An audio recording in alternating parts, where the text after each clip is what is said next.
I welcome to all on the course of refrigeration and air conditioning. This is the last subtopic of the chapter 4. In this chapter, in the subtopic evaporator, we will cover the principle of working and construction detail of an evaporator, then types of evaporator, bare tube type evaporator, finned evaporator, and shell and tube type evaporator. Let's start from the introduction part of this evaporator. Generally, you are observing the evaporator is using in the low pressure side of the refrigeration system. And in this evaporator, the refrigerant changes from liquid to vapor phase.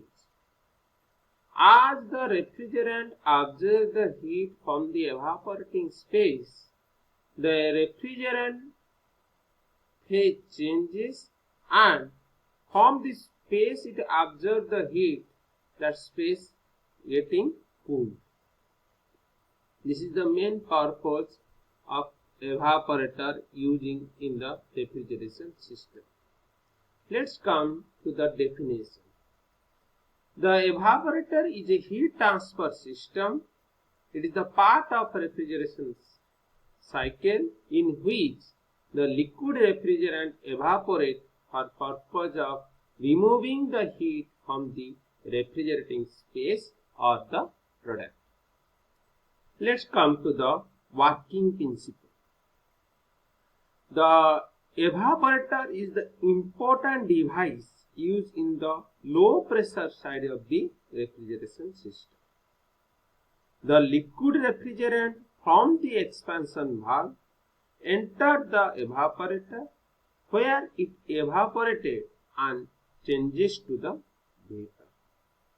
The function of the evaporator absorbs the heat from the surrounding location or the medium which is to be cooled by means of refrigerant. The temperature of this evaporator refrigerant in the evaporator must always less than the surrounding medium, so that the heat will flow to the refrigerant. The evaporator becomes cold and remains cold due to the following two regions. The first region is the temperature of the evaporator coil is low due to the low temperature of this refrigerant inside the coil, and second region is low temperature refrigerant remains unchanged because any heat it is absorbed is converted to the latent heat as a boiling process. And here both type, latent heat and the sensible type of heat from the air in the refrigerated box. The latent heat is in the form of moisture, and the sensible heat reduces the air and the product temperature. Let's come to the types of evaporator. Accordingly construction, here I am giving only focus to the according construction type. Accordingly construction, it is categories 6 type, that are bare tube coil evaporator, thin tube evaporator, plate evaporator, shell and tube type evaporator, shell and coil evaporator, and tube evaporator. But accordingly our syllabus will cover only 3 types, that are bare tube coil evaporator, thin tube evaporator, and the shell and tube evaporator. Let's start with the bare tube type evaporator. In this bare tube type evaporator, first you know different part. In the bare tube type evaporator, here is the pipe through which the refrigerant will be flow, and here is the expansion valve. The function of the expansion valve to control the amount of refrigerant released into the evaporator. Sometimes also you are calling, this is a metering device, and the expansion valve is release the liquid refrigerant into the low pressure section of this refrigerant.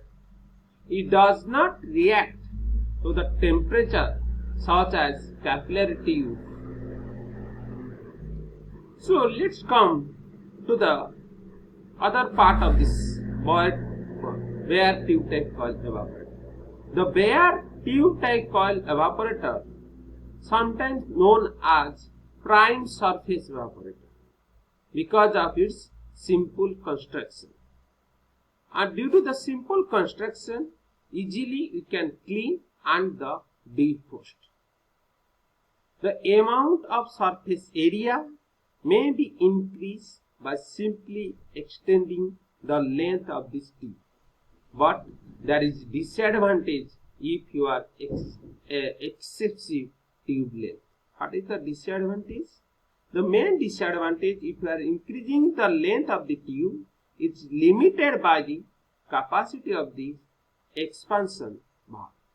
If tube length is too long for the valve capacity, and the liquid refrigerant will tend to completely vaporize early in its progress through the tube, thus leading the excessive superheating at the outlet.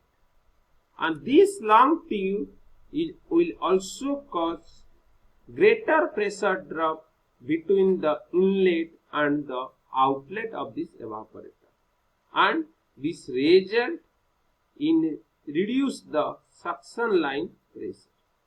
This is about the length, if you are increasing the length. But if you are increasing the diameter of the tube, it is also be critical.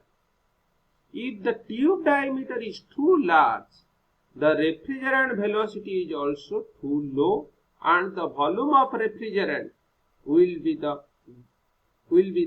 too great in relation to the surface area of the tube to allow the complete vaporization.